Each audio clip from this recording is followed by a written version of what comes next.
I could say something like, I'm the Gus Fring Breaking Bad. The Gus Fring. This is just a simple cheese factory. There's nothing going on here. Wow. Hello and welcome to the Abroad Japan podcast. Probably the best way of learning about life in Japan without actually being in Japan. I'm your host, Chris Broad. We're joined as always by England's top Japan enthusiast, Mr. Pete Dawson himself. Pete, how the devil are you doing? What's going on?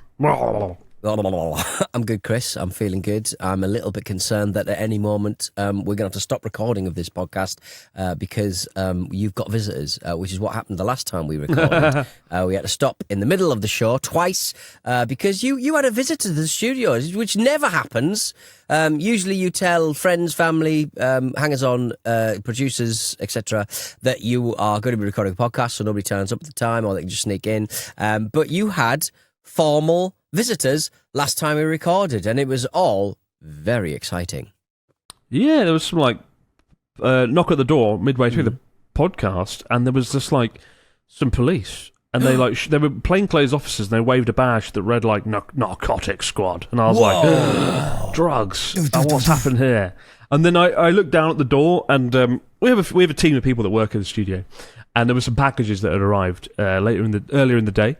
And I was like, oh no, there's something in the package that shouldn't be. What the fuck happened? Because I remember there was a Jet program, dude. He got on the Jet program when I was on Jet. And he very stupidly shipped in some drugs, and then he went to prison. And that was the end of his time on Jet. And those students were very unfortunate. Where did Mr. XYZ go? Oh, he's in prison now. Forever. He went to pick up some packages and never came back. He never came back. And so I was like, oh shit. And then I was like, there's some packages here, Pete. I don't know what they are. And then Pete was like, I sent those. I was like, oh, no. Those packages. Pete sent his drug supply when he shouldn't have done. Sean, my mate Sean does PR for Evercade, these kind of like arcade boxes sort of thing, and he asked whether Chris wanted a couple for the bar, and so he sent some over, and Chris was really scared that I'd sent him drugs. It was all very Scarface. It was like, I would say that the police came, they turned up, they had a poke around, and we couldn't figure out. You couldn't figure out whether it was like a normal sort of Gaijin shakedown or a legitimate. They wanted to investigate a legitimate situation, yeah, he thought that. So in the end, it turns out they wanted to. They were asking about something else unrelated to me in the studio and Pete's dodgy packages. They were asking something about the neighbourhood, and the way they talked to me, they weren't like looking around like, what's going on over there. They were like, there's a moment where people come in the studio where it is kind of confusing because most offices are just offices, and they come into yours and you're like, there's a street in here. They came in and a street. They started questioning me, and then they looked around like, Chotto, what the fuck is this? Chotto, 1960s house. Porn studio. Yeah. They were like, it's a porn studio. Do you have a lot of famous people? I was like, no, we don't. It's just where we film druggy stuff. Famous people. They're always taking their drugs. Narco squad. But they were in and out in like 5 minutes. They're very friendly. And then I opened the package, and thankfully it wasn't 85 kilograms of cocaine. It was Pete's Games Arcade, Evercade console. Which was better than drugs. Better than drugs. Put that on the PR, Fighter. Sean. Put Yes. that better than drugs. Evercade. I would say that if you were when they'd left, you were still worried that the boxes contained drugs, and I was like, oh yeah. Usually, the police don't generally not leave with their evidence. If they think the drugs are in that box, they'll probably take them with them.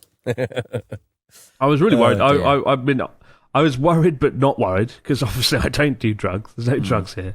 Apart from Aquarius, ORS, squad. and cheese, yeah. So I was like, and I was like, I remember saying something like, drug-nitis. I was like, there's no drugs here. Yeah. They were like, don't worry, no, it's nothing to do with you. I was like, there's no drugs here. But I was like, let's look around together. And they were like, no, it's fine. And I took them to the 19... God, you sound so sus. I was like, look, it's these aren't drugs, these are Dagashi 1960s sweets, and they were like, oh, and I took them to the sweet shop area, and they were like looking around, but they really didn't want to. They weren't interested. Basically, the drug police came in. You tried to poison them with old sweets, or even like charitably, you were going, yeah, I'm into this. I got a lot of sweeties, if you know what I mean. Are you talking in code? Oh dear! What a fucking weird situation it was. I wonder What a life. how the rest of their day went. They were like trying to explain to officers. And then I removed part of my video because of you. What? In the latest Day in the Life video, we got a few comments. Right. People were like, how much did WD-40 pay you? Because I shot a section in my Day in the Life video where I'm like, Right. this chair's squeaky. If only I had WD-40, and I like spray the chair and fix it. And I'm like, good old WD-40, what can't it fix? And I have Yeah. a shot of it on the bar counter. And in hindsight, it looks like a commercial. It looks like a commercial for doing- commercial. And then even my dad was like, how much did WD-40 pay you? I'm like, nothing. I just... Because dads do think that WD-40 are the sort of products that do kind of advertise with people. And so people thought I was being fun. And Rice Krispies, because at the start I'm like, you can't beat the taste of Rice Krispies. And I think, because it's a Day in the Life video, I thought I would focus on a lot of the products and things that I was using in my bizarre day, from WD-40 to Rice Krispies. And it just looked like one big fucking ad reel at times. So I removed the WD-40 section. And the video's all the better for it, you know. But no squeaky chair. So you can actually remove little sections and stuff, and after you've uploaded, you don't lose any of the viewers and stuff. I couldn't remove the Rice Krispies and the Snoop Dogg book without structurally compromising the video. Oh yeah, the Snoop Dogg book, however. yeah. And just meat in general, yeah. I mean, is the brown cheese still involved, I presume?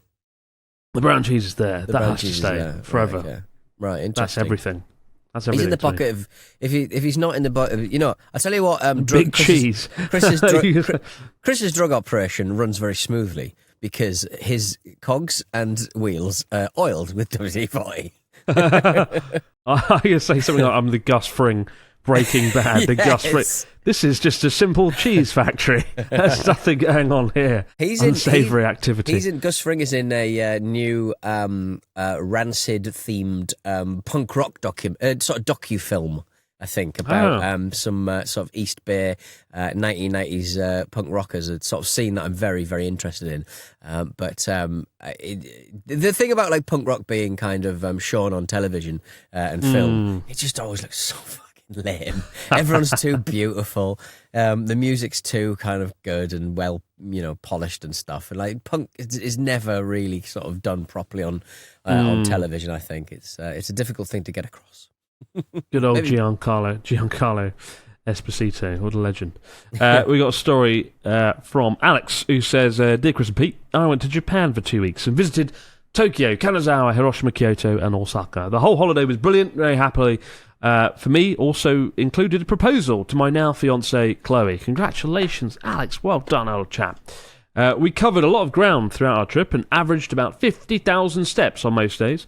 Our plan for our final evening in Japan was to head to Minho Falls by taking a local train there. Where's Minho Falls? However, when we got to Osaka Station, we quickly began to realise that finding the right platform for the local line was not quite as easy as we'd hoped. We must have looked lost as I heard a voice in English say, "Excuse me," as I was looking up at a sign and trying to get my bearings.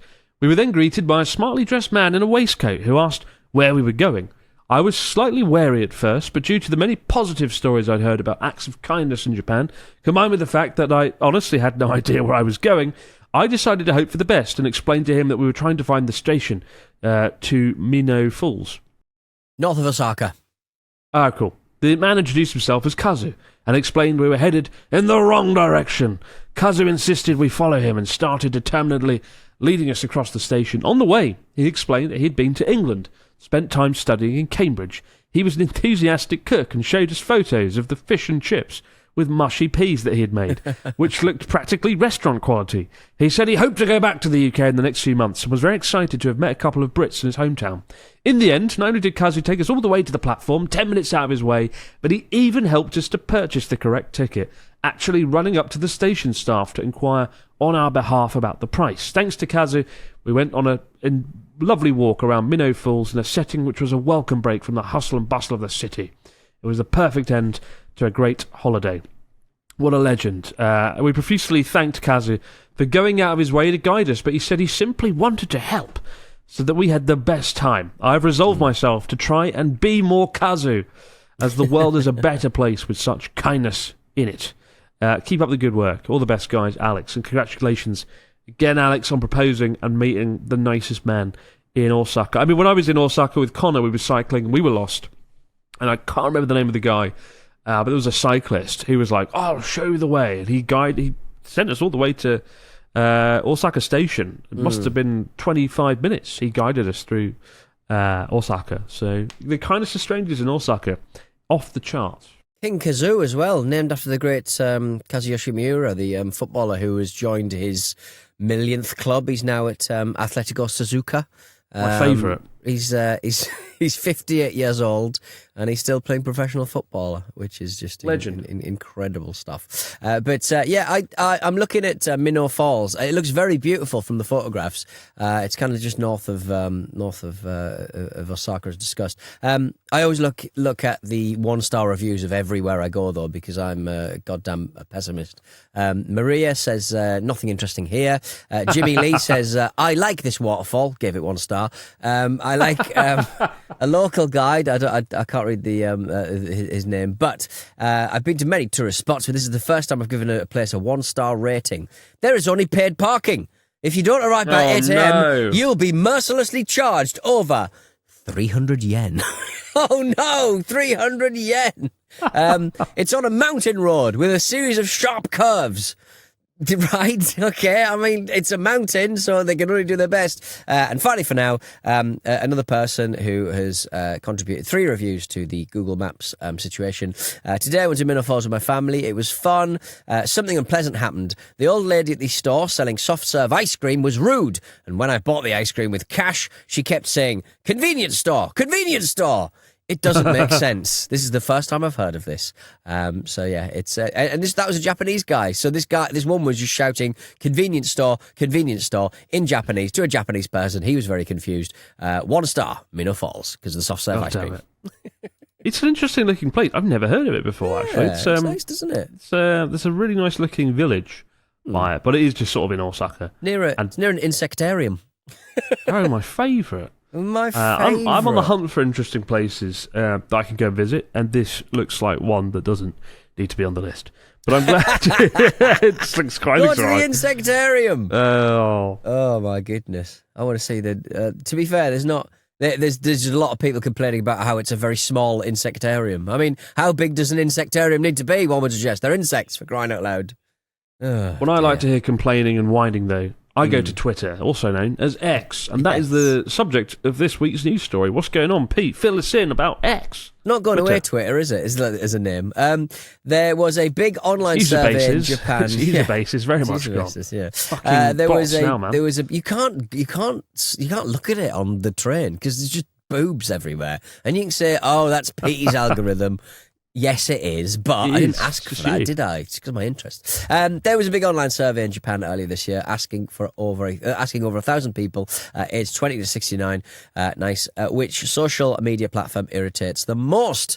And guess what came out on top? It was X. It was Elon Musk's Albatross X. About a third of people, 32%, said it is the most annoying platform around, which is a huge lead over second place, 20 percentage points ahead of Instagram.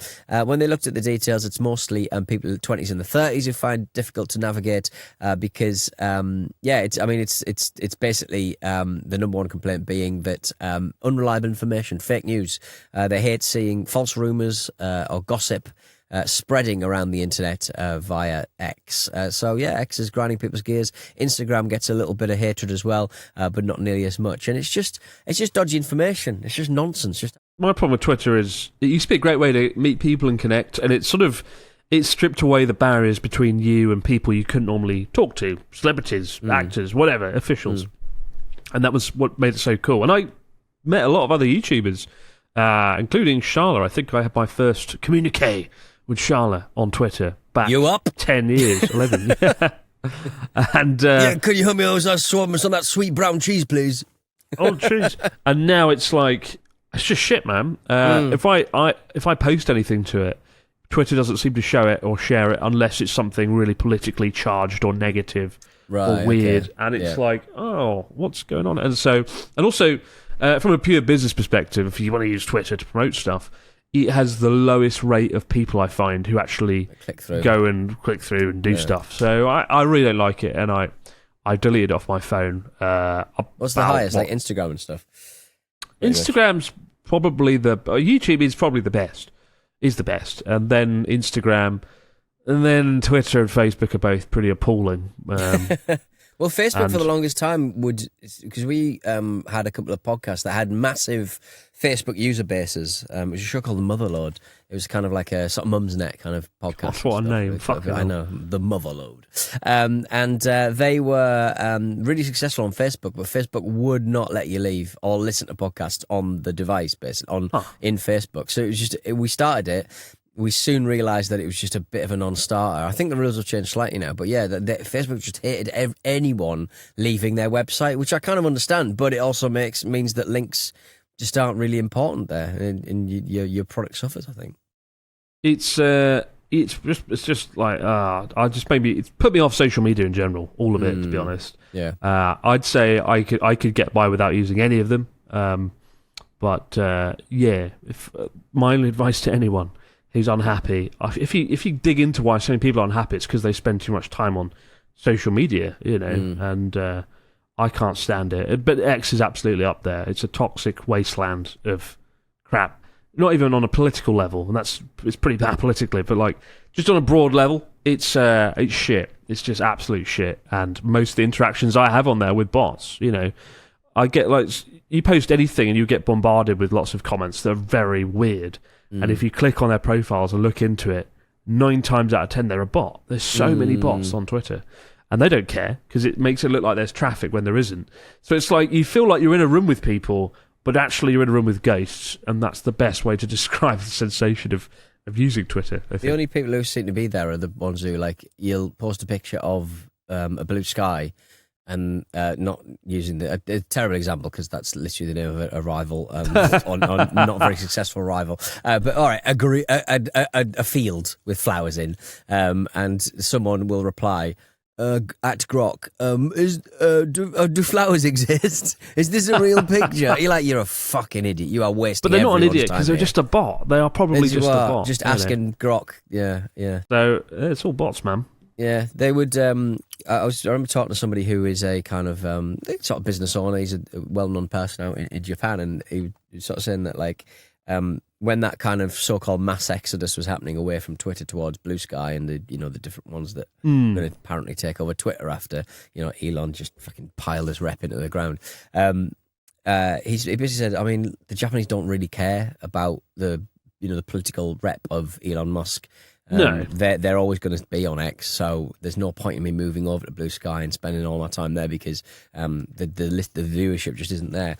So it's difficult. It's difficult to sort of like pitch your tent, especially when just X is. You never know. Like X might get taken over again, and it might be okay. But at this moment in time, it is. I logged out. I changed my phone and I logged out of Twitter. And because of this stupid, you can't have 2-factor authentication unless you pay for it on Twitter, I didn't log back in on my phone, and so I've not been using it. I sometimes look at it on my computer, check my DMs every now and again, but I just don't have it on my phone. So if anyone all the better for it on X, yeah. My strategy in the next 2 years, and unfortunately I need to use social media for everything I do, but the next 2 year strategy is get to a point where I don't use my phone, I don't look at it, and I'm off in a field. Like I went to Sakata 2 days ago to drop my Natsuki's K car now back to Natsuki. I gave him his K car, which took 7 or 8 hours of relentless driving, but it's now back in his possession. And I just had the most amazing day driving around the fields of Yamagata, looking around, and the sun was shining. There was mountains and luscious rice fields. I was just like, this is so nice. Yeah, this is so much better than any time spent on the internet. So yeah, I really want to pull back on my usage of all internet, all social media in general, and actually just enjoy the world while I can. If that makes sense. There's no spiders on the internet though. Well, it's true. Ironically, because it's a web. Fucking spiders. Snakes as well up there. But anyway, there's plenty of snakes online. We're back in a moment, guys. With your stories, comments and questions over in the fax machine. Back in a moment. Just me and my kids now. Snakes. Wow. And we're back with the fax machine. What do we got this week from our listeners, Mr. Donaldson? Fill us in. Oh, boy. The old boy, outrageous. Oh, boy. Hello, boy. Hello, Chris and Pete. In November, I'll be part of a cultural exchange program where I'll be spending 10 days with the host family in Wakayama. I've been looking at your wonderful videos about good manners, and I intend to make sure I learn as much as I can without making a nuisance of myself. Are there any particular customs or things I should prepare myself for that may or may not have been covered in previous videos? Been listening to your podcast and watching your videos, so I'm not completely clueless, but prevention is better than the cure. Jess from Northern Territory, Australia. And there's so many news stories recently about, people just absolutely abhorring the foreign tourists and stuff with the weekend. People are just absolutely bored of them. I think just be quiet. I think just be quiet. Nobody needs to hear you shouting. Just be quiet. Absolutely. Yeah. There you go. That's the best advice, isn't it? I think it's one of those situations where, like, you are out in a foreign country, and just be mindful. You see people be mindful, of others. Honestly, if you're worried about making a mistake or being a nuisance, you're already in the group of people that probably are not a nuisance, and that's as simple as that. Just be nice, smile, say thank you. Don't be like rah, rah, rah, on the train. Just be mindful. Yeah. Trust me, you'll be all right. LA Chris and Pete. Now you both are fond of cinematography. With all its in and outs, I wondered, what are your top 3 favourite movies or anime? Tom from Slovakia. I mean, I recommended Perfect Days the other day when I was in the park where half of it was set, and it says a story about a guy who cleans toilets in Tokyo, and that's really the synopsis. And there's a bit of family drama, but it's very simple. There's not much else going on there, but it's a beautiful film. And it'll make you appreciate bits of Tokyo. Okuribito, or Departures as it's known, which came out 2008, and it's set in Sakata. It's one of the only films that's made me cry. Oh. And it's a very, very good film. Really strongly recommend it. And I'd say Tampopo, which I've recommended plenty of times. It's called Tampopo. Dandelion is the meaning of Tampopo. And it's a it's a ramen western, like a spaghetti western, but with ramen. Nice. It's got Ken Watanabe, and it's one of the coolest films from the 80s. It made me want to be in the 80s. Those are my 3. What are yours? I'm going to be on a train a lot more, going to the new studio, because when we used to be in Highbury, I used to sort of go to I had 3 stops basically that I had to change the train at. But this time round, I've got quite a long train into sort of Aldgate way, and then get a train up from there. So I have decided I'm going to watch more films on the train. Certainly on the way the train back, because I've got a good chunk of 45 minutes where I'm not doing anything, and instead of just twiddling my thumbs or watching TikTok or whatever, I've decided I'm going to watch a lot more films. So good man. And I've got one of those phones that fold out that are inexplicably quite Chinese and confusing sometimes. But I'm gonna put it to good use. So I'm whenever you've mentioned Tanpopo, whenever you mentioned the Perfect Day one, I've always fancied it. So that's what I'm going to go get down and dirty with. I don't have a lot of Japanese titles. I think I've spoke about them before. Different ones on the Third Window DVD scheme. But my favourite film is The Jerk with Steve Martin. So if you've never seen that, you should watch that.